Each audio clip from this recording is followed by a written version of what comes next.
और पुलिस के द्वारा उसकी तलाश के दौरान पाया गया कि वह किसी व्यक्ति के साथ में गुरुग्राम में लिव इन रिलेशनशिप में रहती थी। तो उसके द्वारा स्वीकार किया गया कि उसने उत्तराखंड में इस महिला की हत्या की वारदात को अंजाम दिया गया है। पुलिस के द्वारा आरोपी है उसको अरेस्ट कर लिया गया।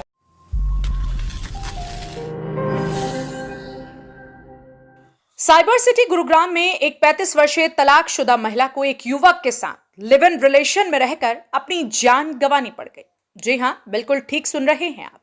गुरुग्राम पुलिस ने मृतका की बहन की शिकायत पर कार्रवाई करते हुए हत्यारोपी को गिरफ्तार करने के बाद मृतका महिला के शव को भी करीब 6 महीने बाद उत्तराखंड से बरामद कर लिया है। एक महिला के द्वारा गुरुग्राम पुलिस में सेक्टर 5 पुलिस स्टेशन में एक कंप्लेंट फाइल की गई थी। उसकी एक 35 वर्षीय बहन गुरुग्राम से गुमशुदा हो गई है, जिसके ऊपर पुलिस के द्वारा गुमशुदगी से संबंधित जो सेक्शन थी उसमें एफआईआर रजिस्टर की गई थी। और पुलिस के द्वारा उसकी तलाश के दौरान पाया गया कि वह किसी व्यक्ति के साथ में गुरुग्राम में लिव इन रिलेशनशिप में रहती थी। जिस व्यक्ति के साथ वो लिव इन में रहती थी उसको पुलिस के द्वारा हिरासत में लेकर के पूछताछ की गई। तो उसके द्वारा स्वीकार किया गया कि उसने उत्तराखंड में इस महिला की हत्या की वारदात को अंजाम दिया गया है। आपको गुरुग्राम पुलिस की गिरफ्त में दिखाई दे रहा यह कातिल युवक मुस्ताक है, जो कि उत्तराखंड के जिला उधम सिंह नगर का रहने वाला है और टैक्सी चलाने का काम करता है, जिसने पहले तो एक तलाकशुदा महिला को अपने प्रेम जाल में फंसाया और फिर उसका जीवन भर साथ देने का वादा कर उसे अपनी लिव इन पार्टनर बना ली।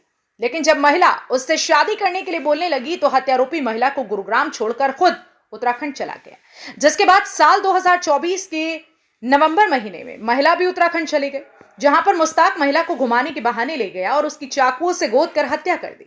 मृतका के शव को एक बेडशीट में लपेटकर एक पुल के नीचे दबा दिया। इस पूरे मामले का खुलासा उस समय हुआ जब मृतका की छोटी बहन ने एक लिखित शिकायत गुरुग्राम सेक्टर 5 के पुलिस थाने में देते हुए अपनी बहन के गायब होने का शक हत्यारोपी पर जाहिर किया। पुलिस ने शिकायत के आधार पर जब आरोपी से पूछताछ की तो आरोपी ने हत्या का खुलासा करते हुए पूरे घटनाक्रम का खुलासा कर दिया, जिसके बाद पुलिस आरोपी को हिरासत में लेकर उत्तराखंड लेकर पहुंची, जहां से हत्यारोपी की निशानदेही पर मृतका के शव को एक पुल के नीचे से बरामद करते हुए गुरुग्राम लाया गया, जिसे पोस्टमार्टम के लिए शवगृह में रखा गया है। पुलिस के द्वारा आरोपी है उसको अरेस्ट कर लिया गया है और प्राथमिक पूछताछ पर उसने बताया है कि वह 2022 में उत्तराखंड में रहकर ही टैक्सी चलाने का काम करता था। और जो मृतका महिला थी ये अपनी माँ को उसकी टैक्सी में 1-2 बार लेकर के हॉस्पिटल गई थी। इसी दौरान इन दोनों की दोस्ती हो गई और ये दोनों वहां से गुरुग्राम शिफ्ट हो गए और लिव इन शिफ्ट में रहने लगे। यहाँ जो आरोपी था ये टैक्सी चलाता था और जो महिला थी वो भी कोई छोटे मोटे घरेलू काम करती थी। कुछ दिन पहले जो एक्यूज था वो उत्तराखंड वापिस चला गया था इस महिला को छोड़ करके। कुछ दिन बाद ये महिला उसके पीछे पीछे वहीं उत्तराखंड वापिस चली गई और उसके घर गई। वहाँ इनके परिवार से इनका लड़ाई झगड़ा हुआ और उनके परिवार के द्वारा इस आरोपी और मृतका दोनों को ही घर से निकाल करके बेदखल कर दिया गया। एक्यूज इस महिला को लेकर के अपनी बहन के घर गया, जो कि उधम सिंह नगर उत्तराखंड में गांव है, वहाँ उसको साथ लेकर के गया और इसके नेक्स्ट डे उसके एरिया में ही कोई गांव नन्ना है उधम सिंह नगर में ही, वहाँ इसको घुमाने के लिए करके गया।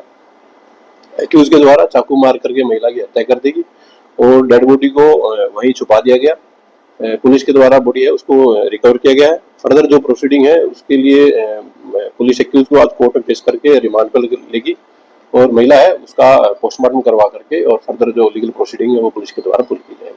बता दें कि मृतका महिला उत्तराखंड के ही एक गांव की रहने वाली है और हत्यारोपी युवक मुस्ताक भी उत्तराखंड का ही रहने वाला है। दरअसल मृतका महिला की मुलाकात हत्यारोपी युवक से साल 2022 में उस समय हुई जब मृतका महिला अपनी मां को इलाज के लिए आरोपी की टैक्सी से अस्पताल लेकर जाती थी। उसी दौरान दोनों की आपस में बात हुई और फिर धीरे धीरे हत्यारोपी ने महिला को अपने प्रेम जाल में फंसा लिया और उसके बाद महिला को गुरुग्राम लेकर आ गया। यहाँ आने के बाद आरोपी टैक्सी चलाने लगा और महिला भी घरों में मेड का काम करने लगी। लेकिन आरोपी युवक साल 2024 में अपने गांव जाकर शादी कर लेता है, वहीं रहने लगा। जब महिला को इस बात की जानकारी मिली तो वह भी नवंबर 2024 में उत्तराखंड चली गई और जब महिला ने शादी का विरोध किया तो आरोपी ने परिजनों ने उन दोनों को बेदखल कर घर से निकाल दिया। इसके बाद आरोपी ने महिला की हत्या की वारदात को अंजाम देकर शव को ठिकाने लगाने के बाद गुरुग्राम में आकर फिर से टैक्सी चलानी शुरू कर दी। जो एक्यूज था ये नवंबर 2024 में यहाँ से चला गया था। उसके कुछ दिन बाद महिला भी यहाँ से चली गई थी और उसी दौरान उसने वहाँ इस हत्याकांड की घटना को अंजाम दिया। एक्यूज की पहचान उत्तराखंड के निवासी मुस्ताक के रूप में हुई है, जो कि 31 वर्षीय युवक है और ये टैक्सी चलाने का काम करता है। महिला का शव उसके द्वारा एक बेडशीट में लपेट करके और नहर के पुल के नीचे फेंक दिया गया था। अभी एक्यूज को फिलहाल अरेस्ट किया गया है और इसको पेश करके रिमांड पे लिया जाएगा। रिमांड के दौरान अगर किसी अन्य केस में इसकी कोई इन्वॉल्वमेंट होगी या कोई क्रिमिनल बैकग्राउंड होगा, उसको पुलिस के द्वारा चेक कराया जाएगा और जो कि घटना है उसके बारे में एक डीप इन्वेस्टिगेशन इंटरोगेशन इससे की जाएगी और जो फैक्ट इन्वेस्टिगेशन में सामने आएंगे पुलिस इसके अकॉर्डिंग अपनी जो फर्दर लीगल प्रोसीडिंग है उसको पूरा करेगी। फिलहाल इस मामले में पुलिस ने आरोपी को गिरफ्तार करने के बाद अदालत में पेश कर रिमांड पर ले लिया है ताकि आरोपी से गहनता से पूछताछ कर हत्या की असली वजह तक पहुंचा जा सके। लेकिन देखना इस बात का होगा कि आरोपी पुलिस रिमांड के दौरान क्या खुलासे करता है। ब्यूरो रिपोर्ट, हरियाणा वरदान, गुरुग्राम। देश व प्रदेश की खबरों को सबसे पहले देखने के लिए हरियाणा वरदान चैनल को सब्सक्राइब करें, लाइक करें व शेयर करें।